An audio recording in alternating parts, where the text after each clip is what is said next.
Introducing Wondersuite from Bluehost.com. Website creation is hard.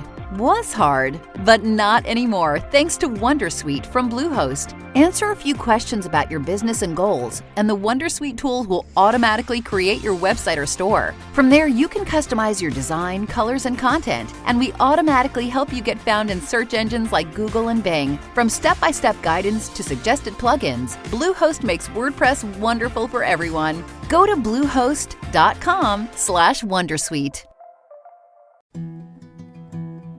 A science story, huh? These NYU scientists, I it felt felt really right. But I was so And I just thought, happy. well, I had figured it out. It was that golden moment. Because science was on my side.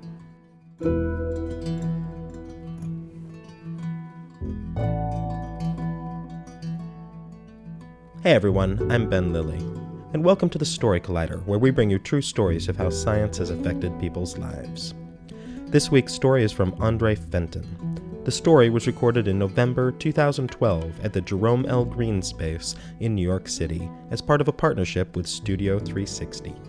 The theme of the event was memory. Good evening. So I was born in Guyana.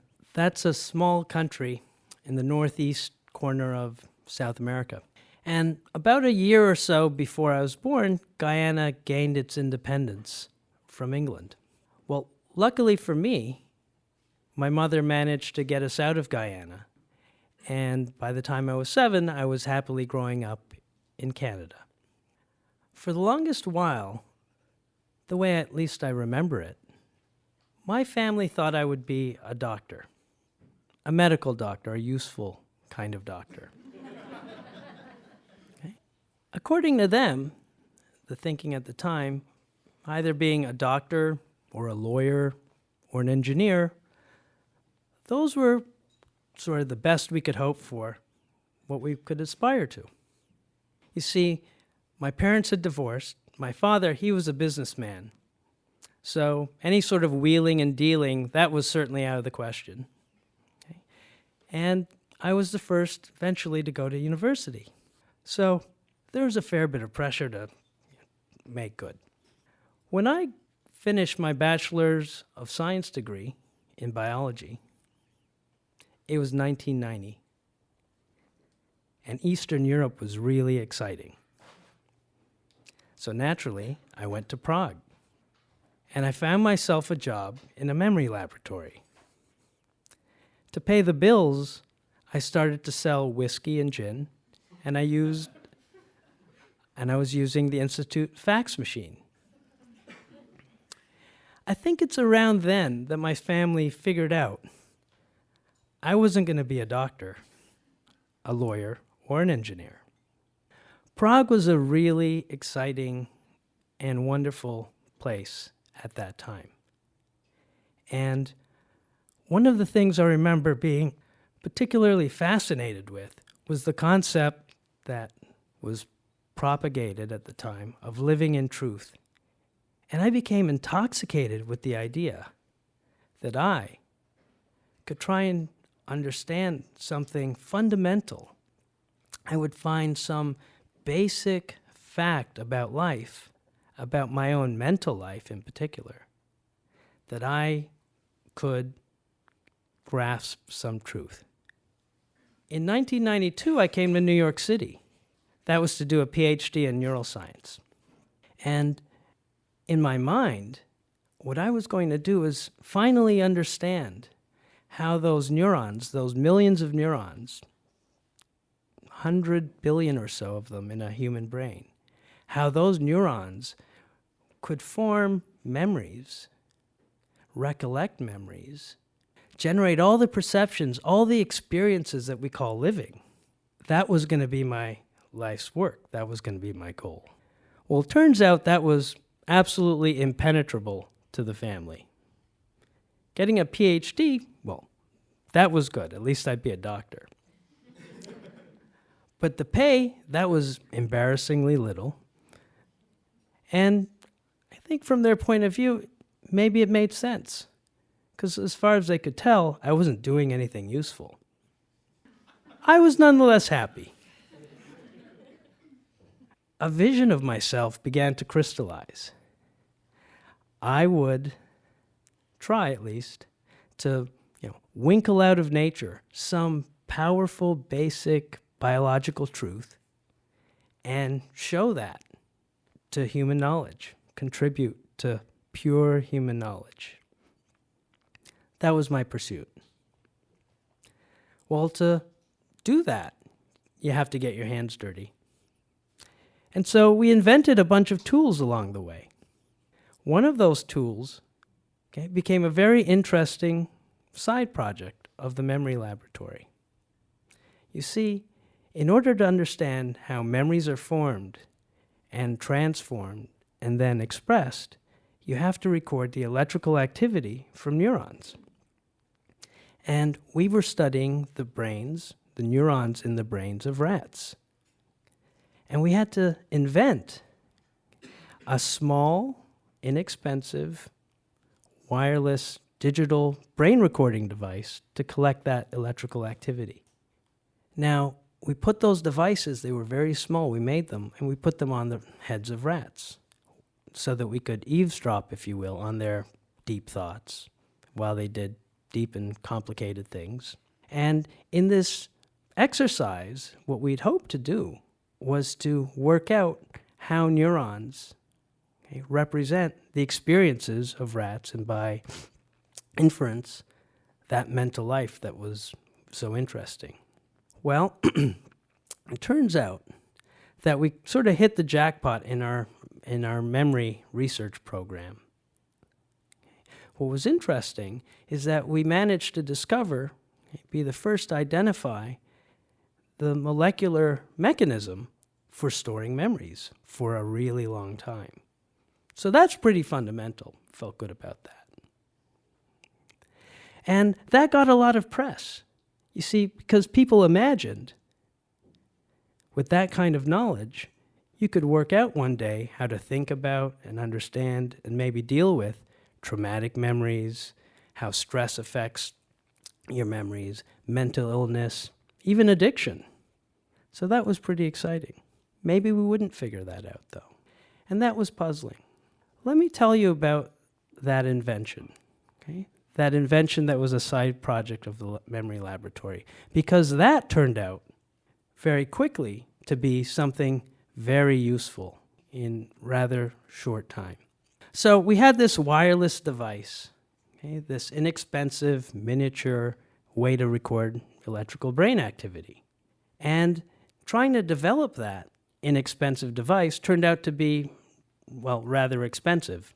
And so I had to form a company, because that's a natural way to collect money. So we formed a company to develop this device.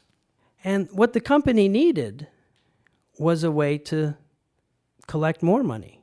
It needed a way, to use this device. But what would one do, actually, with a small wireless brain recording device? That was our task. So under my steady direction, we decided to tackle epilepsy. You see, epilepsy is a big problem.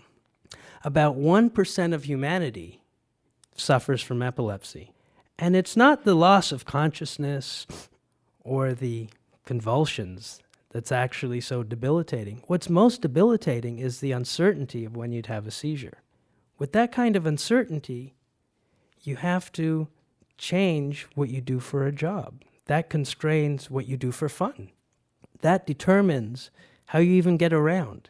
So that's a big problem, a fundamental problem, we thought. So that's what we decided to tackle. We were confident we should be able to figure this out. It turns out that some of the best neuroengineers that have ever lived have been working on this problem for decades. But we would figure it out. Why? Because we were confident. People gave us money. They were confident. We were confident. Okay? The National Institutes of Health gave us money to work on this problem. We would work it out. Well, something terrible changed those aspirations and plans. A friend of mine called me one day. She called me from St. Vincent's Hospital. She had been knocked down by a truck. actually not far from here, crossing the street. She also thought that I was a useful kind of doctor, so she called. And I asked, did you hit your head? And she wasn't clear, but she didn't think she'd hit her head. But in any case, I said, well, get an EEG, have someone look at your brain function. And I tried very hard to get an EEG. So an EEG is a relatively simple neurological recording technique. What you do is you put electrodes on your scalp and you get a functional impression of how the brain is operating.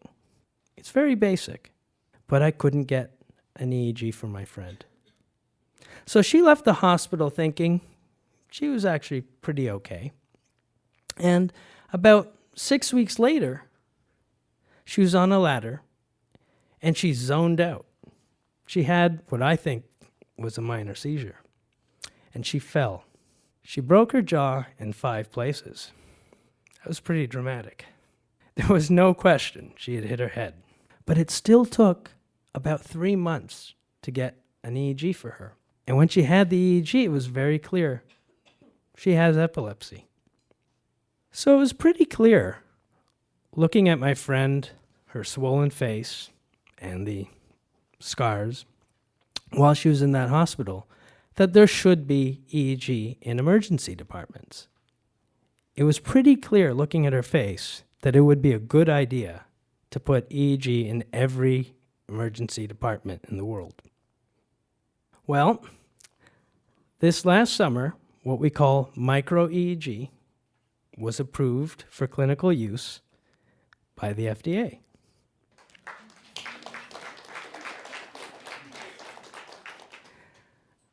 In the clinical trials we've done since, about 400 or so people have had their EEG in a couple of New York City hospitals in the emergency department. And what's remarkable is about 7% of those people were detected to be seizing, and no one knew. It's pretty easy to stop a seizure if you know it's happening. And so all of those people survived. But about half of them probably would have died if they didn't have the seizure detected. What I'm particularly happy about, excited about, is 4 kids I've never met. They live in Malawi, Africa. And they had cerebral malaria, so they were unconscious and brought to a clinic. And that clinic happened to have our micro-EEG. And the micro-EEG detected that they were seizing. Now, it's really easy to stop a seizure. You give the kids something like Valium.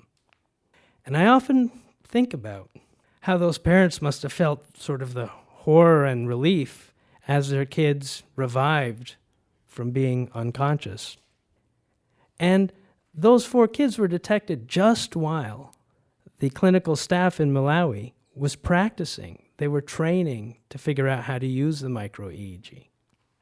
That was this summer, and they're preparing for a full clinical trial. That clinical trial begins this January, which is the start of the malaria season. Thanks for listening.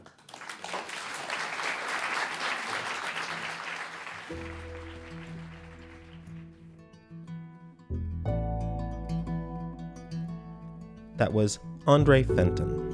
André is a neuroscientist, biomedical engineer, and entrepreneur working on 3 related problems: how brains store information in memory, how brains coordinate knowledge to selectively activate relevant information and suppress irrelevant information, and how to record electrical activity from brain cells in freely moving subjects.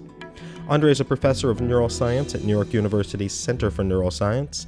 He also founded Biosignal Group Corporation, which is developing an inexpensive miniature wireless EEG system for functional brain monitoring of patients in emergency medicine applications and other clinical scenarios.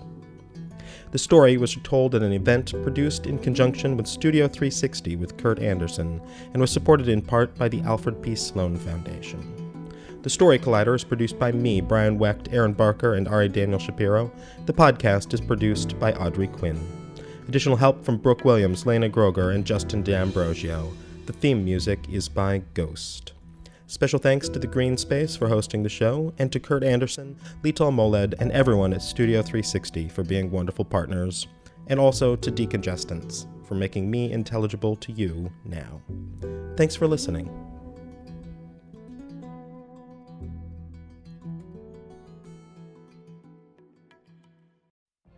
What if you could have a career where the opportunities are as vast as our nation, where it's not about mission statements, but a shared mission? At U.S. Customs and Border Protection, we go beyond to protect more than borders. From ship to shore, air to ground, cities to local communities, CBP agents and officers are keeping people safe. Join U.S. Customs and Border Protection and go beyond for something far greater than yourself. Learn more at cbp.gov/careers.